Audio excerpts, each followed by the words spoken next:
Number 11, Past Bar Exam 2024. Number 11 question. So here we have the problem. Athena Coffee Company ACC hired 300 coffee roasters. Under similar employment terms and conditions, ACC assigned these employees to its three roasting factories in Manila, Laguna, and Cavite.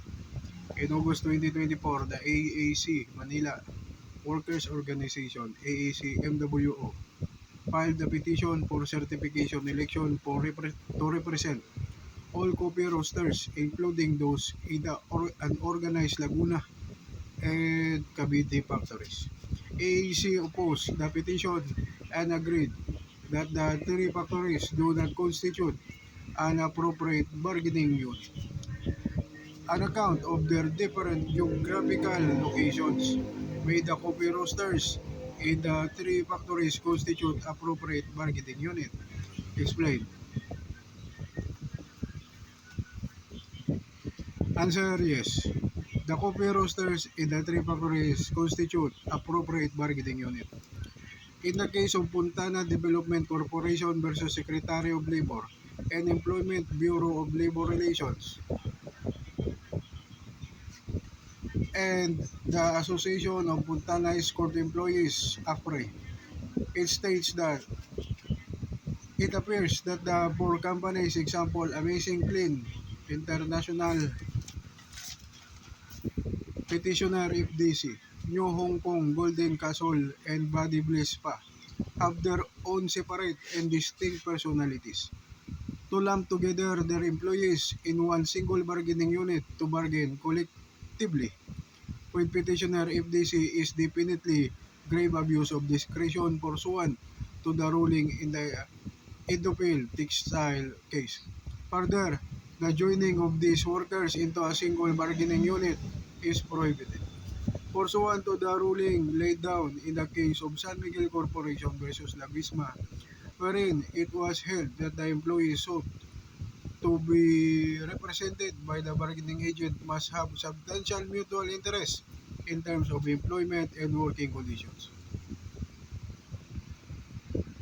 As evidenced by the type of work they perform, the Supreme Court further held that the fundamental factors in determining the appropriate collective bargaining unit are 1. The will of the employees, Globe Doctrine; 2. Affinity and unity of the employees' interests, such as substantial similarity of work and duties, or similarly, or compensation and working conditions, substantial mutual interest rule; 3. Prior collective bargaining history; and 4. Similarity of employment status.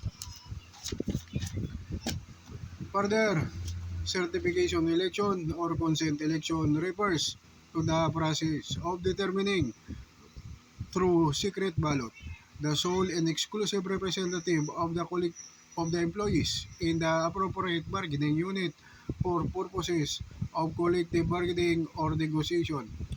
A certification election is ordered by the department while the consent election is the intervention by the department. Section 1I, Rule 5, Book 5, Rules to implement the Labor Code. Furthermore, the four factors in determining the proper constituency of a collective bargaining unit. 1. Will of employees, Globe Doctrine. Under the Globe Doctrine, the bargaining units may be formed through separation of new from existing ones whenever plebiscites had shown to the workers' desire to have their own representatives. Globe Machine Stamping Corporation 33 NLRB 294 applied in Democratic Labor Union versus Cebu, Stevedoring Corporation 103 Phil 1103-1958. To affinity and unity of employees' interests such as substantial similarity of compensation and working conditions. Bilica Corporation versus Perel Calleja, GR number 77,395, November 29, 1988. 3. prior collective bargaining history.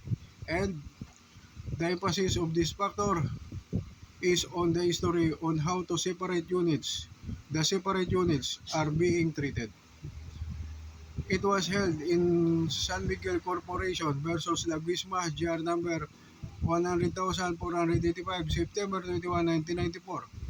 Contrary to petitioner's assertion, this court has categorically ruled that the existence of a prior collective bargaining history is neither decisive nor conclusive in the determination of what constitutes an appropriate bargaining unit.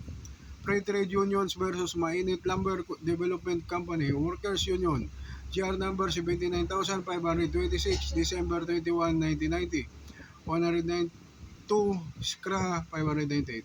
For employment status such as temporary, seasonal, and probationary employees. Bilica Corporation versus Perel Calija, GR number 77,395, November 29, 1988. The CBA is intended to stabilize relations within the plant. Hence, a company that has CBA with its workers is deemed organized. So that's it. That's my answer for the number 11 question in the past bar exam 2024 in labor law and social legislation. Thank you for watching. Thank you for listening. God bless you. Good night.